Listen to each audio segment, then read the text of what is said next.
Hello friends, success गुरु में आपका स्वागत है। आज हम लोग इतिहास में प्राचीन भारत में पढ़ेंगे, जिसमें हम बौद्ध धर्म और उसके परिचय, उसके उपदेश के बारे में हम लोग पढ़ेंगे। इससे पहले हम बौद्ध धर्म के बारे में आगे पढ़े। इससे पहले हम जान लेते हैं गौतम बुद्ध और बौद्ध धर्म के बारे में। पढ़ने से पहले हम लोग कुछ समझते हैं। तो गौतम बुद्ध या बौद्ध धर्म के बारे में जो कि आपके यहाँ से महत्वपूर्ण प्रश्न बनते हैं, वो आपको समझाया जाएगा, बताया जाएगा। ऐसा गौतम बुद्ध यानी बौद्ध धर्म स्टार्ट होने से पहले क्या था कि वास्तव में उत्तर वैदिक काल का समापन हुआ था। उस समय क्या हुआ था कि वास्तव में उत्तर वैदिक काल का क्या हुआ था, समापन हुआ था। ठीक है, उत्तर वैदिक काल का क्या हुआ था, समापन हुआ था। और उसी 6ठी शताब्दी ईसा पूर्व में, तो उस समय क्या था कि राजनीति क्षेत्र था वह बहुत तीव्र था। ठीक है, राजनीति क्षेत्र क्या था, तो सब कोई अपना अपना अधिकार जता रहा था उस समय।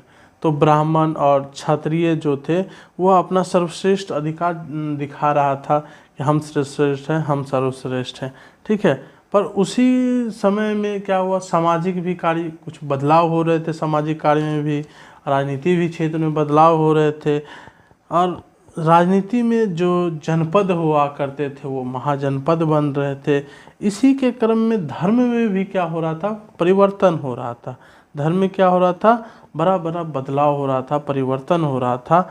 तो उसी समय वैदिक काल के ही लमसम में, तो धर्म के परिवर्तन के समय में, तो एक क्या कहता है, अनुयायी, ठीक है, एक नास्तिक और एक अनास्तिक धर्म का उजागर हुआ। तो नास्तिक वैसे धर्म को कहा जाता है जो कि मनुष्य मानवता को तो मानते थे, पर भगवान ईश्वर को नहीं मानते थे, वह नास्तिक कहलाते थे। अनास्तिक नैनार, अलवार, ये सब जो हुआ करते थे, ये सब जो हुआ करते थे, ये सब भगवान को मानते थे। ऐसे विचार होते थे। अनास्तिक के समय आडंबर, यज्ञ बहुत सारे ऐसे क्रम बढ़ते जा रहे थे। इसी के क्रम में धर्म के प्रति सुधार के लिए, और नास्तिक में जो वैसे व्यक्ति थे, वैसे संप्रदाय के लोग थे जो बौद्ध धर्म को, यानी कि जो मनुष्य को यानी मानवता को मानते थे और भगवान को नहीं मानते थे। और ये सब जो घटित हो रहा था वह 6ठी शताब्दी ईसा पूर्व में हो रहा था। ठीक है, तो 6ठी शताब्दी उत्तर वैदिक काल के समापन के समय ये सब घटनाएं घट रही थी। आइए हम लोग अब देखते हैं बौद्ध धर्म से जुड़े कुछ महत्वपूर्ण प्रश्न, जिस पर हम लोग अभी चर्चा करेंगे। और चलिए आगे बढ़ते हैं। परिचय, ठीक है। हम लोग बौद्ध धर्म की स्थापना किसने की? गौतम बुद्ध ने। बौद्ध धर्म की स्थापना किसने की? तो गौतम बुद्ध ने की। और अब इस पे हम लोग गौतम बुद्ध का जन्म कब हुआ और उसके बाद मरण कब हुआ, इस सब को हम लोग विस्तार से थोड़ा जानते हैं। यहाँ से प्रश्न 1-2, जैसे गौतम बुद्ध का जन्म कब हुआ था? 563 ईसा पूर्व। गौतम बुद्ध का जन्म कब हुआ था? 563 ईसा पूर्व में। और ये क्वेश्चन लमसम आ ही जाता है, कभी न कभी एग्जाम में ये सब पूछा ही जाता है। ठीक है, लुम्नी नामक स्थान पर हुआ था। गौतम बुद्ध का जन्म कहाँ हुआ था? लुम्नी नामक स्थान पर हुआ था, कपिलवस्तु। तो लुम्नी एक क्या है? तो एक वन था। यहाँ दरअसल हुआ था क्या, माया देवी जो कि गौतम बुद्ध की माता थी, माया देवी क्या थी? गौतम बुद्ध की माता थी। वो अपने पिता के घर जा रही थी। रास्ते में लुम्नी नामक एक वन पड़ता है, उसी के उस घर पिता के घर जाते समय प्रसव पीड़ा हुआ, जिसके कारण से गौतम बुद्ध लुम्बिनी नामक वन में जन्म हुआ। इसीलिए गौतम बुद्ध का जन्म कहाँ, लुम्बिनी नामक स्थान कपिलवस्तु, जो कि नेपाल की तराइन में है। ठीक है, आगे बढ़ते हैं। तो मृत्यु, गौतम बुद्ध के मृत्यु कब हुआ था, तो 483 ईसा पूर्व कुशीनारा, 483 ईसा पूर्व कुशीनारा, जो कि महात्मा बुद्ध का 80 वर्ष की आयु में हुआ। ठीक है, 80 वर्ष की आयु में उनका देहांत हो गया, यानी कि मर गए। और मरने के क्रम को क्या कहा जाता है, निर्माण कहा जाता है। ठीक है, बौद्ध धर्म में मरने के क्रम को क्या कहा जाता है, निर्माण कहा जाता है। और कुशीनारा कहाँ है, तो देवरिया उत्तर प्रदेश। ठीक है, देवरिया उत्तर प्रदेश। तो गौतम बुद्ध के पिता कौन थे, तो शुद्धोधन। गौतम बुद्ध के पिता कौन थे, शुद्धोधन, जो कि कपिलवस्तु के राजा थे। और सिद्धार्थ पूछा जाता है, सिद्धार्थ, गौतम बुद्ध के बचपन का क्या नाम था, तो सिद्धार्थ। सिद्धार्थ या गौतम बुद्ध या शुद्धोधन, यह किस कुल के थे, तो शाक्य कुल के थे। किस कुल के थे, शाक्य कुल के थे। ठीक है, तो ये सब जो पिता रहेंगे कुल के, वही उनका बेटा कुल का होगा। तो इस बात को हमेशा ध्यान रखना है। और उसकी माता माया देवी, उसकी माता क्या नाम, माया देवी, जो कोलिय वंश की थी। किस वंश की थी, तो कोलिय वंश की थी। तो हुआ था यूँ कि गौतम बुद्ध का जब जन्म हुआ था, तो उसके 7 दिन के बाद माया देवी का देहांत हो गया था, जिसके कारण गौतम बुद्ध यानी शुद्धोधन ने क्या किया, तो उसकी बहन यानी प्रजापति से, यानी अपनी साली से उसने क्या किया, विवाह कर ली। और गौतम बुद्ध की मौसी ही उसकी सौतेली माँ हो गई। ठीक है, उसके बाद आगे गौतम बुद्ध की पत्नी का नाम, गौतम बुद्ध का पत्नी का नाम यशोधरा था। गौतम बुद्ध की पत्नी का नाम क्या था, यशोधरा, जो कि 16 वर्ष की आयु में विवाह कर दिया गया। गौतम बुद्ध का शादी कब हो गया था, 16 वर्ष की आयु में हो गया था। ठीक है, तो अब हम लोग आगे बढ़ते हैं। तो पुत्र कौन था, ठीक है, तो शादी हुआ तो पुत्र होगा ही। तो गौतम बुद्ध का पुत्र कौन होगा, तो राहुल। ठीक है, राहुल जब जन्म लिया था तभी गौतम बुद्ध ने कहा एक और बंधन। ठीक है, गौतम बुद्ध ने अपने मुख से बोला एक और बंधन, यानी कि कहने का तात्पर्य ये था कि सन्यासी की ओर नहीं बढ़ने का उसका जो अभिलाषा था, उस समय क्या निकला, एक और बंधन। ठीक है,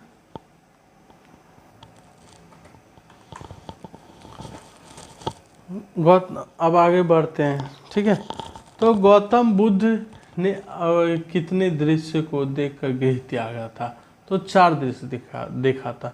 तो यहाँ पर एक कहावत है कि गौतम बुद्ध जब अपने ताजो लश्कर के साथ यानी सिपाहियों के साथ जब वन में टहल रहे थे, तो वन में टहलते समय के दौरान गौतम बुद्ध ने 4 दृश्य देखे थे। और यहीं से इनका क्या हुआ था, सन्यासी बनने का जो जिज्ञासा था वो पूर्ण उत्पन्न हो गया और वे सन्यासी के राहों पर चलने लगे। ठीक है, ऐसा कहा जाता है। तो गौतम बुद्ध ने जो 4 दृश्य देखे थे वो क्या थे, तो बूढ़ा व्यक्ति, ठीक है, पहला बूढ़ा व्यक्ति, एक बीमार व्यक्ति, सब यानी मृत व्यक्ति, सब यानी मृत व्यक्ति, एक सन्यासी। ठीक है, गौतम बुद्ध ने ये 4 दृश्य देखने के बाद वह सन्यासी जीवन को जीने के लिए आतुर हो गए थे। और वह क्या किए थे कि 29 वर्ष की अवस्था में ही घर को त्याग दिए थे। क्या किए थे, 29 वर्ष की अवस्था में गृह त्याग कर दिए थे। गौतम बुद्ध के द्वारा किस आयु में गृह को त्यागा गया था, तो 29 वर्ष की आयु में। गौतम बुद्ध जो अपना गृह त्यागा था वह किस लिए त्यागा था, तो 4 दृश्य देखा था। क्या क्या देखा था, तो बूढ़ा व्यक्ति, एक बीमार व्यक्ति, शव, ठीक है, एक सन्यासी। इतना देखने के बाद गौतम बुद्ध को लगा कि अब सन्यासी ग्रहण कर लेना चाहिए। ठीक है, उसके बाद जब गौतम बुद्ध घर से निकला तो उसके प्रथम गुरु कौन थे? अलार कलाम। ठीक है, प्रथम गुरु कौन थे? अलार कलाम, जो वैशाली सांख्य दर्शन से संबंधित रखते थे। अलार कलाम जो है वो किससे संबंधित है? सांख्य दर्शन से संबंधित रखते थे। ठीक है, उसके बाद क्या हुआ, वहाँ पर भी गौतम बुद्ध को क्या हुआ, ज्ञान की प्राप्ति नहीं मिली। तो फिर उसके बाद वहाँ से वह राजगीर की ओर निकले और वहाँ पर द्वितीय गुरु रुद्रक रामपुर्त से भेंट हुआ और वहाँ पर भी कुछ दिन रहे, फिर भी वहाँ पर उनको ज्ञान की प्राप्ति नहीं हुआ। उसके बाद वहाँ से वह बिहार की ओर निकले, जहाँ बोध गया में गौतम बुद्ध को ज्ञान की प्राप्ति हुई। ठीक है, गौतम बुद्ध को ज्ञान की प्राप्ति कहाँ हुई? तो बोध गया हुआ। वे बहुत ही कठिन तपस्या, 6 वर्षों की कठिन तपस्या करने के बाद उन्हें 35 वर्ष की आयु में, कितने? 35 वर्ष की आयु में पीपल वृक्ष के नीचे, ठीक है, पीपल वृक्ष के नीचे वैशाख पूर्णिमा के दिन निरंजना नदी के किनारे ज्ञान की प्राप्ति को हुई। ठीक है, महात्मा बुद्ध को ज्ञान की प्राप्ति हुई। इसी बुद्ध को बुद्धत्व कहा जाने लगा। बुद्ध को बुद्धत्व इसलिए कहा जाने लगा क्योंकि बुद्ध को ज्ञान की प्राप्ति को ही क्या कहा जाने लगा? तो बुद्धत्व कहा जाने लगा। ठीक है, उसी के क्रम में क्या क्या महात्मा बुद्ध को कहा जाने लगा? एशिया का प्रकाश पुंज किसे कहा जाता है? तो गौतम बुद्ध को कहा जाता है। शाक्यमुनि के नाम से भी गौतम बुद्ध को जानने लगा। और तथागत का अर्थ क्या होता है? सत्य है ज्ञान जिसका। ठीक है, सत्य है ज्ञान जिसका। ठीक है, ये सब जो है प्रश्न आपके यहाँ पर आते रहते हैं और इन सब चीज़ों पर थोड़ा ध्यान अच्छे तरह से दिया जाए।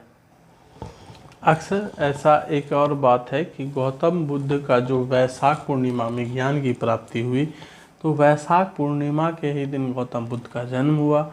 वैशाख पूर्णिमा के दिन ही गौतम बुद्ध का मरण भी है। ठीक है, यानी निर्माण है। ठीक है, ये तीनों काम गौतम बुद्ध के वैशाख पूर्णिमा के दिन ही हुआ है। एशिया का प्रकाश पुंज भी गौतम बुद्ध को ही कहा जाता है। आगे बढ़ते हैं हम लोग।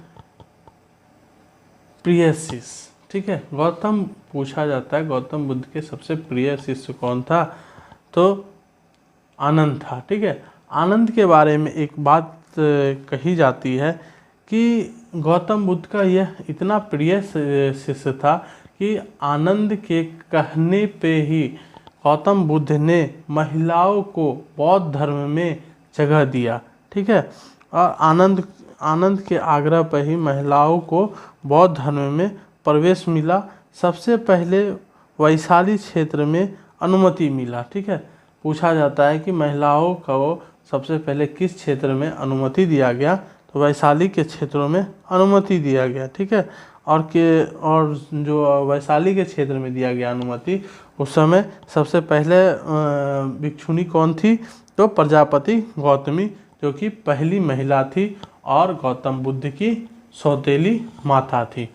ठीक है, अब आता है कि कुछ उपदेश जो दिए थे, तो गौतम बुद्ध जो है यानी बुद्ध जी ने प्रथम उपदेश कहाँ? सारनाथ ऋषिपत्तनम में दिया। ठीक है, सारनाथ ऋषिपत्तनम में दिया। ठीक है, और उसके बाद आता है कि कुछ घटना हुआ, जैसे जन्म हुआ, गृहत्याग, ज्ञान, निर्वाण, ये सब जो घटना घटी थी गौतम बुद्ध के जीवन में, और उसके कुछ प्रतीक चिन्ह हैं। ठीक है, जैसे गौतम बुद्ध ने जब जन्म लिया था, कमल और सार, कहा जाता है गौतम बुद्ध ने 4-5 कमलों पर चल के जन्म आए थे। ठीक है, गृह त्याग, जब गौतम बुद्ध घर से भागे थे अंधेरी रातों में, तो वह घोड़े पर भागे थे, इसीलिए घोड़ा भी कहा जाता है, ठीक है, जिसे महाभीष निष्क्रमण भी कहा जाता है, महाभीष निष्क्रमण भी कहा जाता है। ज्ञान महात्मा बुद्ध को ज्ञान की प्राप्ति कहाँ हुई थी? तो पीपल वृक्ष के नीचे हुआ था, ये आप लोग तो सब जान ही रहे हैं। निर्माण क्या है?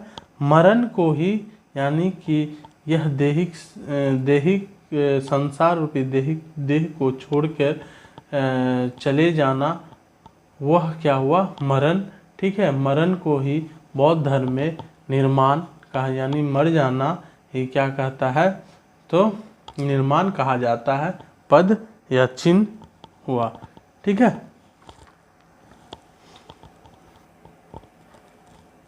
और इसी के क्रम में क्या हुआ था? बौद्ध धर्म को अपनाने वाली प्रथम महिला कौन थी? बनी तो प्रजापति बनी थी, और वैशाली की प्रमुख नृत्यांगना आम्रपाली थी। उसने भी क्या किया था? तो बौद्ध धर्म को अपनाया था, ठीक है।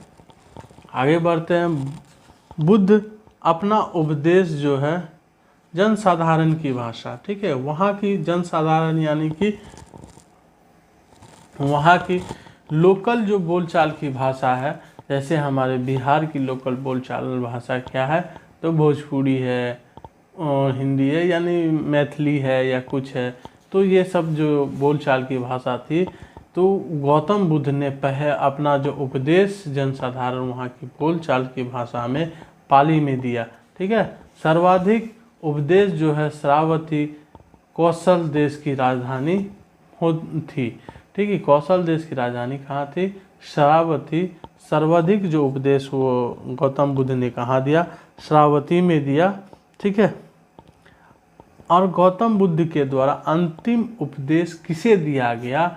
तो गौतम बुद्ध का शिष्य ही था। कौन था? शिष्य था सुबोध। सुबोध कौन था? शिष्य था। गौतम बुद्ध के द्वारा अंतिम उपदेश किसे दिया? तो सुबोध को दिया गया। और गौतम बुद्ध के द्वारा जीवन में 4 आर्य सत्य बताए गए हैं, ठीक है। गौतम बुद्ध के द्वारा जीवन में कितने आर्य सत्य बताए हैं? तो 4 आर्य सत्य बताए गए हैं, ठीक है। दुख, मनुष्य है तो दुख है, दुख समुदाय है, दुख है तो समूह के रूप में है, दुख का निरोध भी है, दुख का यानी दुख खत्म करने का उपाय भी है, दुख निरोध का मार्ग यानी रास्ता भी बताया है। किसने? तो गौतम बुद्ध ने बताया है। और इसी को बताने के क्रम में गौतम बुद्ध ने इसको जीवन के 4 आर्य सत्य को समझने के लिए, अच्छे रूप से मानने के लिए या इस पर चलने के लिए जो मार्ग निरोध बताए हैं, यानी दुख निरोध मार्ग जो बताए हैं गौतम बुद्ध ने, वह अष्टांगी मार्ग बताया है, ठीक है। अष्टांगी यानी 8 प्रकार के मार्गों को उन्होंने बताया। सम्यक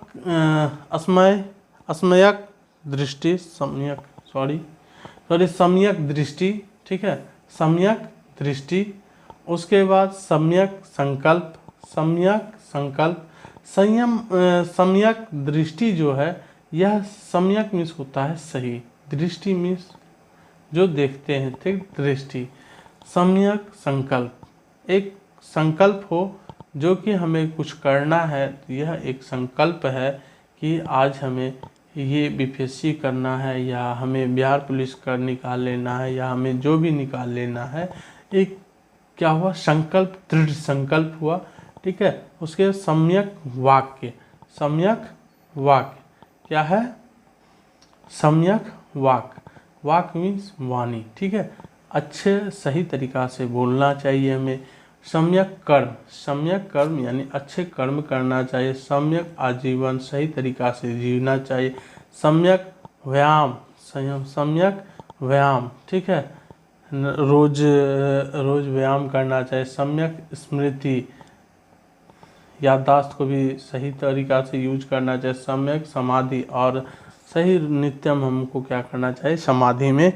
समाधि ध्यान अर्चन करना चाहिए समाधि में। ये नहीं कि चले गए कहीं सोच रहे हैं तो सोच रहे हैं, ऐसा नहीं। यानी कि हमको क्या करना है कि सम्यक समाधि ध्यान आराधना करनी चाहिए। ठीक है। बौद्ध धर्म के त्रिरत्न हुए, क्या हुआ, बौद्ध धर्म में क्या हुए, त्रिरत्न हुए, जिसे बुद्ध धम्म एवं संघ कहा जाता है। अष्टांगी मार्गों पर चलने के लिए क्या तो 10 शिलों पर बल दिया। ठीक है। गौतम बुद्ध ने अष्टांगी मार्गों पर चलने के लिए 10 शिलों पर क्या किए थे, उन्होंने बल दिए थे। अहिंसा, ठीक है, कभी हिंसा नहीं करना, अहिंसा, सत्य बोलना, सदैव सत्य बोलना, असेत यानी चोरी नहीं करना। ठीक है। असेत चोरी नहीं ना करना, अपरिग्रह किसी भी प्रकार की संपत्ति ना रखना। ठीक है। यानी कि इच्छा जरूरत से ज़्यादा संपत्ति नहीं रखना, मद सेवन ना करना, यानी मद मदिरा पान ये सब जो शराब उराब है ये सब का सेवन नहीं करना। ठीक है। उसके बाद असमयक भोजन ना करना, यानी कि समय के अनुसार भोजन करना, जब इच्छा करे तब भोजन नहीं करना। ठीक है। उसके स्त्रियों में दूर रहना, स्त्रियों से क्या दूर रहना, नृत्य गान आदि से यानी कि गाना बजाना से दूर रहना, और तथा सुख प्रसद बिस्तर पर नहीं सोना। यानी कहने का है कि नींद तो एक पतले से बिछावन पर भी आ जाता है, गद्दे तोशकदार बिस्तरों पर नहीं सोना। आपको अब आज के लिए बस इतना ही। आज का वीडियो आपको कैसा लगा इस विषय पर हमको कमेंट और लाइक सब्सक्राइब ज़रूर करें। उसके बाद अगला वीडियो इसका जो बचा हुआ पार्ट है नेक्स्ट वीडियो में आ जाएगा। ठीक है। तब तक के लिए धन्यवाद।